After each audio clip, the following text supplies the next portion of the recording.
I understand what you're saying about that when you say easier, but what happens is that you also have a story of yourself out there where really what comes alive in November and December and January football are the details. There's a lot of identity of you're not going to implement a new scheme necessarily this time of the year. You're not going to become a different type of team this time of the year. You're trying to do what you do and do it better. And apply, what we do well and apply it to someone else's scheme. And then also understanding that, there's a book of information out there where we got to always go back to, Western Kentucky, go back to Wisconsin, see all the tape that's out there on us so we can stay ahead of what may occur. So even if a team isn't presenting something, if it hurt us earlier in the season, it may show up again. And there's a little bit more copycat football that comes alive in November and December.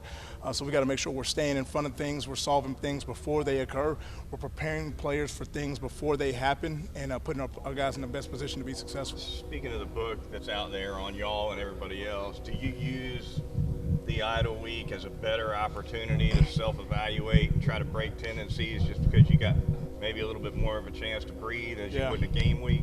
Absolutely. I think when you look at the bye week, and when you look kind of have a forward-thinking approach to it, the bye week is also a time where you can sit guys down in a one-on-one basis and improve the fundamentals and technique of their game. We had some of the DBs that were able to come over to the house. Just from a relationship standpoint, you're always trying to dig into those things to develop trust and always trying to move the needle in that direction. And then from a schematic standpoint, we're looking at, here's one addition that we can make, or maybe one subtraction that we can make where we can focus on, it's time on task right now. If you take an hourglass and turned it upside down, we all have the same amount of time during the week. It's where are you spending your time, and then what kind of return on investment are you going to get out of that time? So if we do add one thing or subtract one thing, we're just trying to stay in that sweet spot so we can line up what we're going to potentially call versus what we can anticipate them being in and get ourselves in the best position to go make plays. What have you seen from the LSU wide receivers so far? It seems like every year there's one or two receivers that they have that really stand out, and it's the same. Absolutely. I mean, they're throwing for over 330 yards a game. You see what they're doing in conference play. They rely on that their quarterback, Nussmeier. He's got a live arm, 20 touchdown passes, and he's really spreading the field. They can throw it horizontally. They can throw it vertically. They understand the spacing and the timing of the pass game. I think they're down to the details of how they want to move the ball with the quarterback's arm. And when the game's on the line, you look South Carolina, you look at Ole Miss, LSU versus South Carolina, LSU versus Ole Miss. Those games, the quarterback and the receivers had to make plays in the fourth quarter to win the game, and they did those things. So we understand, we got a heavy task in front of us. The volume of throw game that they have and the amount of yards that they're throwing for, we got to put a really good plan together to put ourselves in a position to go out there on the road at LSU. We all know what those night games are like and what it's going to take to go come off with a W on the road.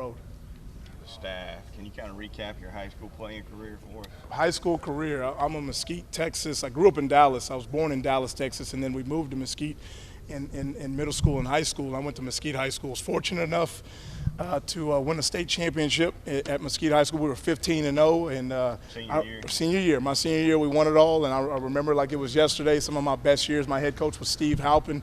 I still talk to him about once a month to this day, those relationships and those bonds that you have, and just all the things you go through those formative years of your life, the people that are influential in your life, the people that kind of set you on a path, and the hard work and the discipline and the toughness that it takes, and you learn all those traits, and they never leave you, and then what it takes to just go out there and be a competitor, and what that looks like on a day in and day out basis. I really kind of credit a lot of my high school career in those things just to kind of for the DNA of who I am now. What positions you play? So I played running back and corner in high school. Played running back and corner. Primarily, a sophomore year, I was at some running back, and then junior year, did a little bit of both, and then really made that full field switch to DB my senior year, and had some good numbers and was fortunate enough to get a scholarship to Baylor University, and was thankful that they gave me an opportunity to go out there and play. And I wanted to always kind of prove people right. If you gave me an opportunity and you said you were going to bet on me, I wanted to kind of be like Amazon. I wanted to be like an Apple stock and say, hey, I'm going to make sure I prove you right. And just fortunate through my career for the people that have been in my life, and I'm just thankful. Did you have any teammates that made it to the pros? You know what? We didn't. And I thought the team that we had our senior year, was going to be one of the guys. We had 10 guys sign D1 my senior year.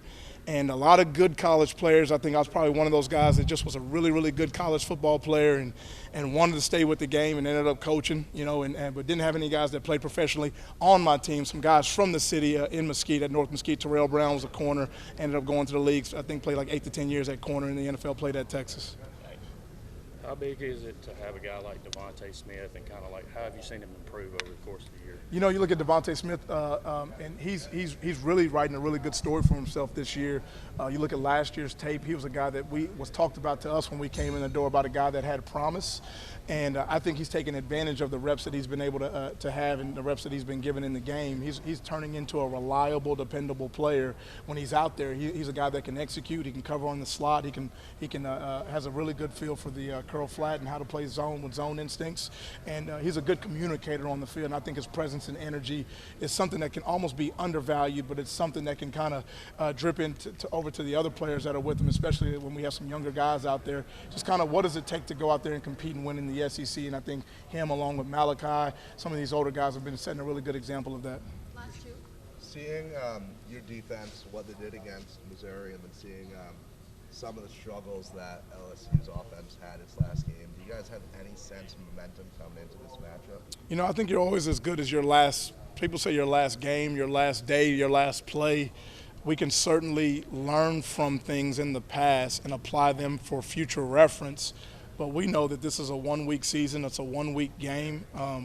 I think one moment is probably not enough volume of information to tell the story about any one team. This is a very capable and really, really good football team at LSU. We know they move the ball. They have the stats. They have the numbers. The film tells the story. They have playmakers on the outside. They got a really live and able quarterback, and they have an experienced coaching staff. So we understand what we're up against. We understand going on the road to Baton Rouge, what it's going to take, and we're just really preparing throughout the week and putting ourselves in the right mental space, the right physical space, and taking ourselves on the road to see what it's going to take to go win on the road. Were you able to see some growth from the younger cornerbacks coming off the bye week? A lot of times that's a big. I think when you get that bye week and you get a chance to kind of take a breath sometimes and focus on fundamental scheme, technique, you can kind of go backward before you go forward and go back and reference some older tape because you don't have the backstop of the next game coming up. So it gives you some space to kind of dig into the details. You can kind of go an inch wide and a mile deep into, hey, let's go back and look at how our technique has evolved from spring to summer to our first 3 games now in the SEC play. And I think those things are helpful for younger players, especially in these younger formative years that they have in terms of how they're developing and how they're growing, and the one-on-one time, always establishing trust, building relationship, opening lines of communication, checking on the mental space of guys. All those things can kind of give you a breath of fresh air when you have that bye week, and guys getting away a little bit and giving themselves some space and then kind of regrouping a little bit and coming in energized and really ready to attack the last piece of this thing in SEC play. With those